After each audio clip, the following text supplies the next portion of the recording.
الشيطان الرجيم بسم الله الرحمن الرحيم.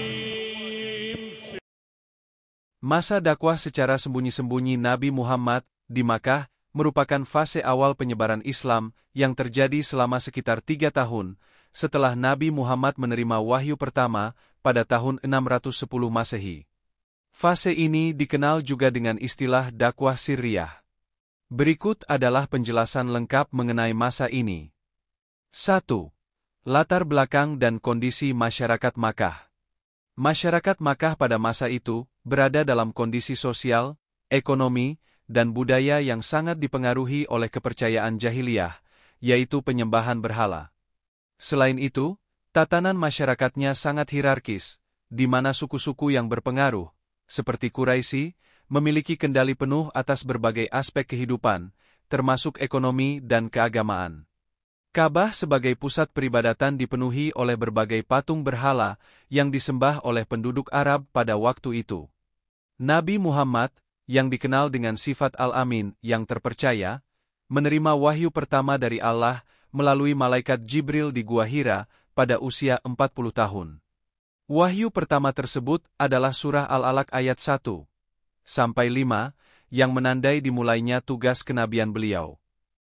Strategi dakwah secara sembunyi-sembunyi. Setelah menerima wahyu, Nabi Muhammad belum langsung berdakwah secara terbuka, karena kondisi Makkah yang belum kondusif untuk menyampaikan ajaran Islam secara luas. Oleh karena itu, beliau memilih untuk berdakwah secara rahasia, terutama kepada orang-orang yang dekat dengan beliau dan memiliki kemungkinan besar untuk menerima ajaran Islam.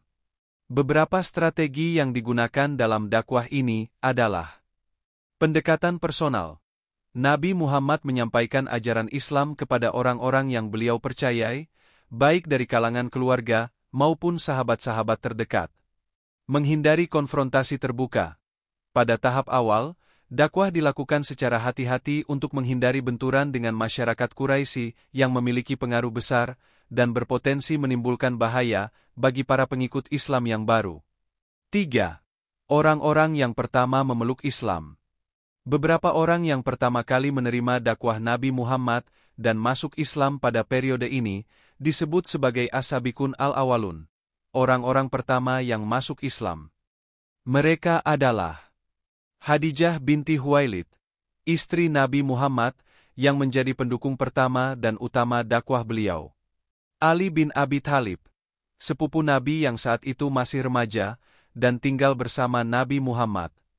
Zaid bin Haritsah, budak yang kemudian dimerdekakan oleh Nabi Muhammad dan menjadi salah satu orang pertama yang masuk Islam.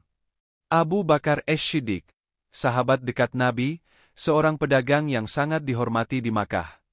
Abu Bakar memiliki pengaruh besar, dan melalui ajakannya, beberapa orang penting seperti Utsman bin Affan, Zubair bin Awam, Abdurrahman bin Auf, Sa'id bin Abi Waqqas, dan Talhah bin Ubaidillah masuk Islam. 4. Tempat berkumpul untuk belajar dan beribadah. Karena dakwah dilakukan secara sembunyi-sembunyi, para pengikut Nabi Muhammad pada masa ini tidak bisa beribadah di tempat umum. Oleh karena itu, Nabi Muhammad dan para sahabat sering berkumpul di rumah seorang sahabat yang bernama Al-Arkam bin Abi Al-Arkam. Rumah ini terletak di dekat Bukit Syafa dan digunakan sebagai tempat untuk mengajarkan ajaran Islam, mempelajari wahyu yang telah turun, serta untuk salat secara berjamaah. 5. Tantangan dan risiko. Meskipun dilakukan secara sembunyi-sembunyi, dakwah ini tetap menghadapi tantangan yang berat. Beberapa tokoh masyarakat Quraisy mulai mencurigai kegiatan yang dilakukan oleh Nabi Muhammad dan para pengikutnya. Mereka khawatir bahwa ajaran baru ini akan merusak tatanan sosial dan agama yang sudah ada, serta mengancam posisi mereka yang dominan di Makkah. Namun, dalam 3 tahun pertama, jumlah pengikut Islam terus bertambah, meskipun dengan kecepatan yang lambat, dan pengikutnya berasal dari berbagai lapisan masyarakat, baik kalangan kaya maupun miskin. 6. Akhir dari dakwah secara sembunyi-sembunyi. Setelah 3 tahun berdakwah secara sembunyi-sembunyi, Nabi Muhammad menerima wahyu dari Allah untuk memulai dakwah secara terbuka. Wahyu yang menandai perintah ini adalah firman Allah dalam surah Al-Hijr ayat 94.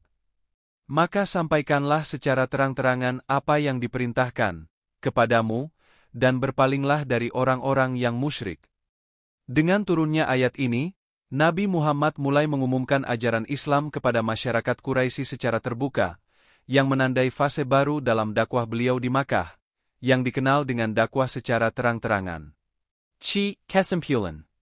Masa dakwah secara sembunyi-sembunyi merupakan fase penting dalam sejarah penyebaran Islam.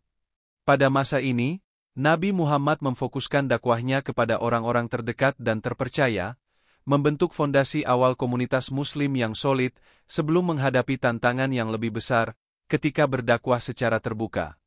Fase ini mencerminkan kebijaksanaan Nabi dalam memahami kondisi sosial dan politik Makkah, serta pentingnya membangun keimanan yang kokoh di kalangan pengikut awal Islam.